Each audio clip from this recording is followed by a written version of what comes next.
Okay, so he says, let us assume then, for the sake of argument, um, that we are dreaming.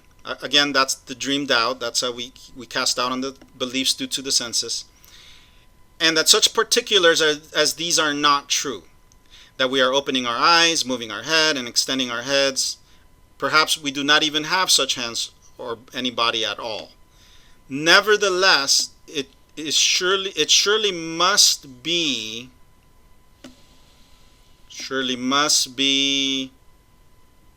admitted that the things seen during slumber are, as it were, like painted images, which could only have been produced in the likeness of true things, and that therefore at least these things. Oh, let me change the page on the recording. Nevertheless, it surely must be admitted that the things seen during slumber are, as it were, like painted images, which could have been produced in the likeness of true things. And therefore, at least these general things, eyes, head, hands, and the whole body, are not imaginary things, but are true and exist.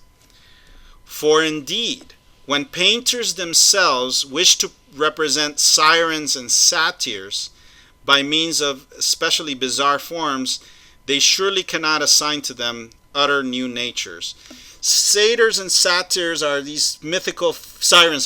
Sirens and satyrs are these mythical creatures that I think have like the head of a human and the body. I forgot the exact details here, but they're mythical creatures.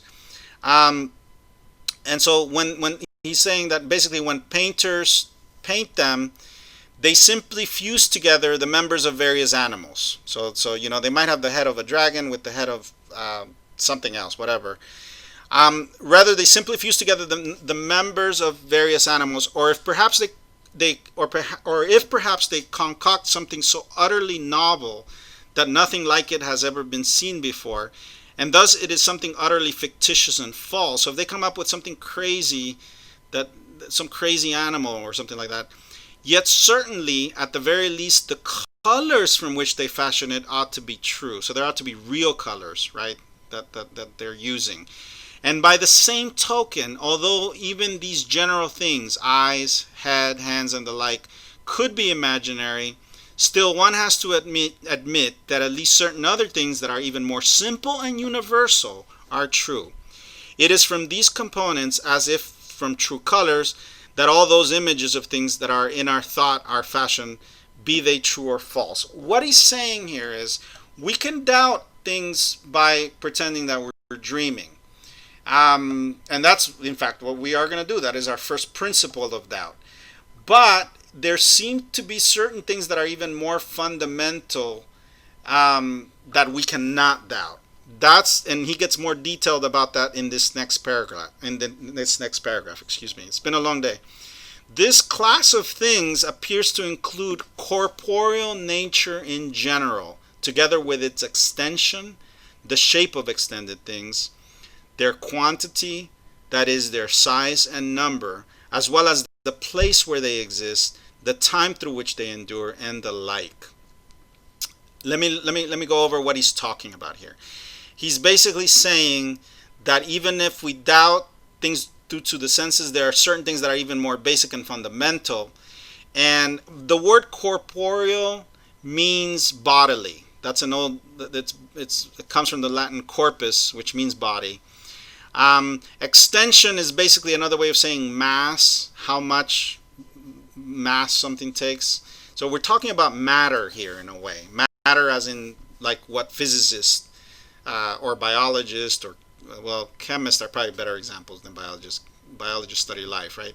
Chemists, physicists, they study matter in an important sense, right?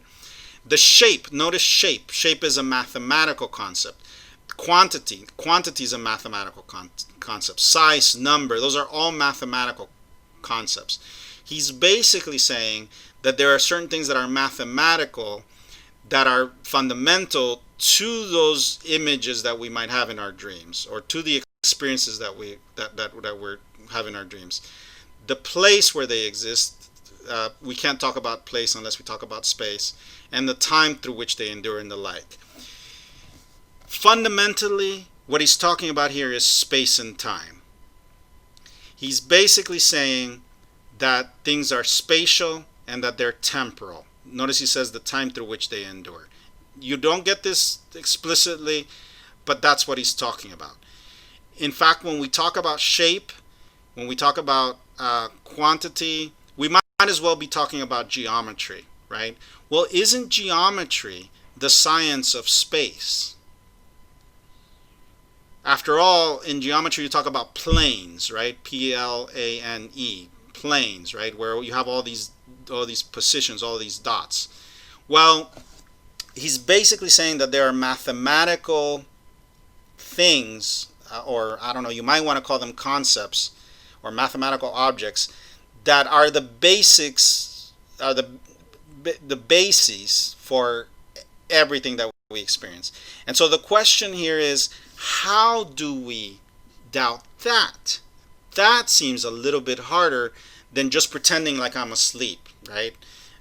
Pretending that I'm asleep, we can bring everything due to sense perception into doubt, but it looks like we need something more if we really want to go into extreme radical doubt, which he does. And by the way, this is sometimes characterized as radical skepticism. Skepticism is just a way of saying doubt, or when somebody's a skeptic, they doubt. But this kind of doubt is very radical, because he not only wants to doubt beliefs due to the senses, notice he wants to go further and even doubt mathematical truths, right? The mathematical aspect of our experiences, right? In order for us to experience anything, we have to experience it in space and time, right? Again, geometry is the best way to understand the spatial component, and time is a little bit trickier, but basically there's a temporal component to our experiences. All our experiences are in time, even when we're dreaming, right? We're dreaming in time. So space and time is what's at issue here, and what he's basically getting at is, how do we doubt that?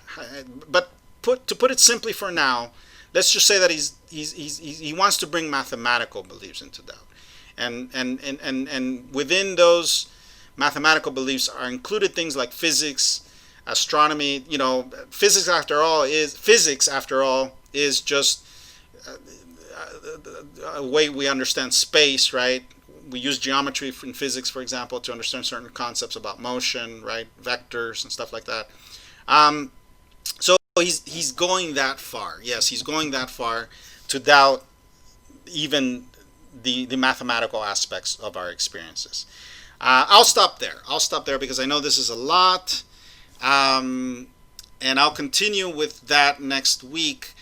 And we'll next week we'll get to see how he is able to doubt even mathematical beliefs. But for now, what we need to be clear on is the fact that he has brought sense experience into doubt, right? Beliefs due to the senses into doubt. That's what I mean. And he has done it by saying, well, we could very well be asleep. We could be dreaming. And if we're dreaming, then none of our sense experiences are real.